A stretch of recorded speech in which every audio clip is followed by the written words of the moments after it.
ಕೀರ್ತಿ YouTube ಚಾನಲ್ಗೆ ಸ್ವಾಗತ. ಇವತ್ತು ನಾನು ನಿಮಗೆ ಬಾಂಗಡೆ ಮಸಾಲ ಹೇಗೆ ಮಾಡೋದು ಅಂತ ನಾನು ತೋರಿಸ್ತೀನಿ. ಬಾಂಗಡೆ ಸಾಂಬಾರು ಹೇಗೆ ಆಗ್ತದೆ ಅಂತ ತೋರಿಸ್ತೀನಿ ನಾನು ನಿಮಗೆ. ಇಲ್ಲಿ ನೋಡಿ, ಇಷ್ಟು ಒಣಮೆಣಸು ತೊಗೊಂಡಿದ್ದೀನಿ, ಇಷ್ಟು ತೆಂಗಿನ ತುರಿ, ಇಷ್ಟು ಕೊತ್ತಂಬರಿ ಕಾಳು, ಆಮೇಲೆ 1 ಟೊಮೆಟೊ, ಒಂದು 2 ಹೆಸರು ಬೆಳ್ಳುಳ್ಳಿ, ಆಮೇಲೆ ಬೋಳ್ಕಾಳು ಇದೆ, ಬೋಳ್ಕಾಳು ಹಾಕಬೇಕು. ಆಮೇಲೆ ಮೆಂತ್ಯ ಹುರಿದು ಹಾಕಿದ್ದೀನಿ, ಆಮೇಲೆ ಇಷ್ಟು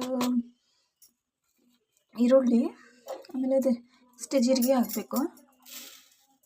ಇಷ್ಟು ಜೀರಿಗೆ ಹಾಕಿ ಇದು ಚೆನ್ನಾಗಿ ರುಬ್ಕೊಂಡು, ಆಮೇಲೆ ಬಾಂಗಡೆ ಏನೈತಲ್ಲ ಅದು ಕಟ್ ಮಾಡ್ಕೊಂಡು ಚೆನ್ನಾಗಿ ತೊಳೆದು, ಆಮೇಲೆ ಇದು ಮಸಾಲೆ ಈರುಳ್ಳಿ ಮತ್ತು ಎಕ್ಸ್ಟ್ರಾ ಕಟ್ ಮಾಡಿ ಇಟ್ಕೊಂಡಿದ್ದೀನಿ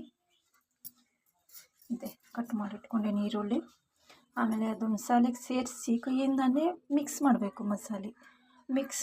ಈರುಳ್ಳಿ, ಉಪ್ಪು, ಮಸಾಲೆ ಸೇರಿಸಿ ಮಿಕ್ಸ್ ಮಾಡಬೇಕು. ಮಿಕ್ಸ್ ಮಾಡಿದ್ಮೇಲೆ ಕೊತ್ತಂಬರಿ ಸೊಪ್ಪು ಇಷ್ಟು ಹಾಕ್ತಾಯಿದ್ದೀನಿ, ಕೊತ್ತಂಬರಿನೂ ಹಾಕಬೇಕು. ಇಷ್ಟು ಕೊತ್ತಂಬರಿ ಹಾಕ್ತಾಯಿದ್ದೀನಿ. ಮಸ್ತಾಗುತ್ತೆ ನೋಡಿ, ಒಂದು ಸತಿ ಮಾಡಿದ್ದೀನಿ ನೋಡಿ. ಆಮೇಲೆ ಇದು ಈರುಳ್ಳಿ ಜೊತೆಗೂ ಇದು ಒಮಟೆಕಾಯಿ ಜಜ್ಜಿ ಸ್ವಲ್ಪ ಬೇಯಿಸ್ಲಿಕ್ಕೆ ಹಾಕಿಡ್ತೀನಿ. ಈ ಈರುಳ್ಳಿ ಜೊತೆಗೆ ಒಮಟೆಕಾಯಿ ಜಜ್ಜಿ ಬೇಯಿಸ್ಲಿಕ್ಕೆ ಹಾಕಿಡುತ್ತೆ ಕುದಿಲಿಕ್ಕೆ.